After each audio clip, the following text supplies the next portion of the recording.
Citer la parole de la meilleure créature d'Allah, au-dessus des djinns, au-dessus des hommes, au-dessus des anges, notre noble prophète Mohammed sallallahu alayhi wa sallam, qui disait: les femmes qui ont atteint la perfection dans ce monde sont au nombre de 4. Maryam, la fille de Imran, Assia, la femme de Pharaon, Khadija, la mère des croyants, et Fatima, la fille de Mohammed. Vous l'avez compris, dans ce nouvel épisode de la série, nous allons vous raconter l'histoire de l'une de ces 4 femmes. Mais laquelle? Cette femme reçut du prophète alayhi salatu wassalam la bonne nouvelle d'une maison au paradis, faite d'une perle creuse où il n'y a ni rumeur ni fatigue. Elle est née en 68 avant l'hégire. Son père s'appelait Khuwaylid et sa mère Fatima. C'était une femme qui avait reçu une très bonne éducation et qui était appréciée des gens pour son intelligence, sa pudeur et sa sagesse. Tous ces traits de caractère lui ont valu le surnom de Tahira, la pure. Vous commencez sûrement à comprendre qu'il s'agit de la première femme du prophète alayhi salatu wassalam, Khadija. Tout le monde se demande comment ils se sont rencontrés, comment ils se sont mariés, comment s'est passé le premier mariage du prophète alayhi salatu wassalam, tout simplement, avec l'une des 4 femmes parfaites de ce bas monde.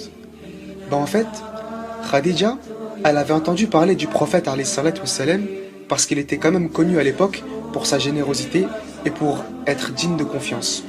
Et comme vous le savez, Khadija, c'était une commerçante. En fait, elle avait de l'argent qu'elle confiait à des hommes qui allaient faire du commerce dans différentes régions pour elle. Un jour, Abu Talib, l'oncle du prophète alayhi salatu wassalam, il lui dit: franchement, en ce moment, les temps ils sont rudes.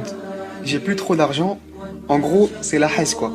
Donc si Khadija, elle vient te voir pour te proposer du travail, mets en avant tes qualités et fonce. Donc, c'est ce que le prophète alayhi salatu wassalam, il a fait. Et Khadija, elle lui a confié de l'argent pour qu'il aille commercer au Shem, la grande Syrie. Alors le prophète alayhi salatu wassalam, il prend la route avec un jeune esclave de Khadija qui s'appelait Maïsara. Et ils se rendent au Shem pour faire du commerce. Une fois arrivé là-bas, le prophète alayhi salatu wassalam, il a vendu les petits trucs avec quoi il était venu et il a acheté d'autres choses pour Khadija. Après avoir fait leur petit business, ils ont repris la route pour la Mecque. Les transactions du prophète alayhi salatu wassalam, elles ont rapporté 2 fois plus de bénéfices que d'habitude. Et par conséquent, il a reçu le double de son salaire habituel. Normal, il avait bien bossé. Alayhi salatu wassalam. Après, Maïsara, il a vu comme quoi le prophète alayhi salatu wassalam, il était opérationnel, il était mashallah. En même temps, c'est normal, il avait voyagé avec lui. Donc Maïsara, il a raconté à Khadija comme quoi le prophète alayhi salatu wassalam, il avait vraiment un caractère extraordinaire et beaucoup de qualités. Alors Khadija, elle en a parlé à une amie à elle et elle lui a dit que voilà, en gros, elle s'était attachée au prophète alayhi salatu wassalam. Donc, son amie, elle en a parlé au prophète alayhi salatu wassalam, elle lui a dit voilà, t'es d'une bonne famille, t'es réputé pour ton bon caractère, tout ça, en plus t'es assez âgé, pourquoi tu te maries pas? Le prophète alayhi salatu wassalam, il lui a dit j'ai pas les moyens d'entretenir une famille. Et Nufaysa, l'amie en question, elle lui dit et si jamais tu trouves une femme qui est riche, belle et de bonne famille? Le prophète alayhi salatu wassalam, il s'est étonné, il lui a dit et qui ça peut bien être? Et Nufaysa lui a dit Khadija. Et le prophète alayhi salatu wassalam, il lui a dit mais c'est impossible. Khadija, il y a déjà je sais pas combien de notables de la ville qui lui ont demandé en mariage et elle les a recalés. Alors Nufaysa, elle lui a dit si toi t'es d'accord, t'inquiète, je vais arranger l'affaire. Donc, le prophète alayhi salatu wassalam, il lui a donné une dot de 20 chamels. Et là, il y a une divergence. Dans certaines versions, c'est 20 chamels. Dans d'autres, c'est environ 500 dirhams d'argent. Wallahu a'lam. Ils se sont donc mariés et ils ont fait un petit repas de noces où il y avait environ 200 invités. Et ils ont habité ensemble chez Khadija. Elle avait environ 40 ans et lui 25. Alayhi salatu wassalam. Ensemble, ils ont eu 7 enfants, 3 garçons et 4 filles. Ils ont eu une vie de couple super heureuse et très calme avant le début de la révélation. À part le fait que ce soit sa première femme, c'était aussi la première personne à avoir cru en lui en tant que messager d'Allah. Elle l'a soutenu pendant les moments difficiles et les épreuves. Ensemble, ils ont supporté toutes les souffrances et les persécutions que subissaient les musulmans. Quand il a reçu la première révélation, c'est elle qui l'a réconforté. Et elle l'a pas réconforté parce qu'il avait des problèmes au taf, ou parce qu'il avait mal au genou, parce qu'il avait des problèmes d'argent. Non, elle l'a réconforté après la révélation dans la grotte. C'était très lourd à supporter pour le prophète alayhi salatu wassalam. D'ailleurs, à un moment, il croyait même qu'il devenait fou ou qu'il était possédé par le diable. C'est pour vous dire à quel point le réconfort de Khadija, il était important et difficile à ce moment-là. Et regarde ce qu'elle lui a dit. Elle lui a dit, n'aie pas peur, Dieu ne te mettra jamais à mal.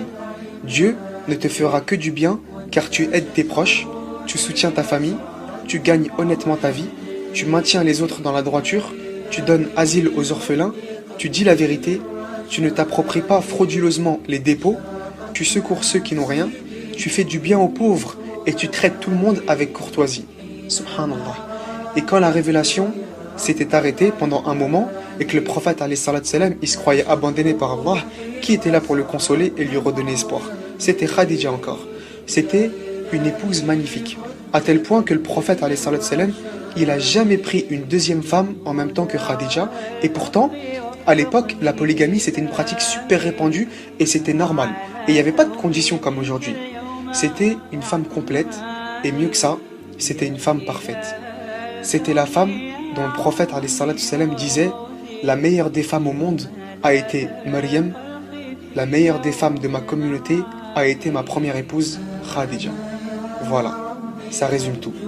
Si tu t'es posé la question un jour, qui est la meilleure des musulmanes, aujourd'hui, tu as la réponse.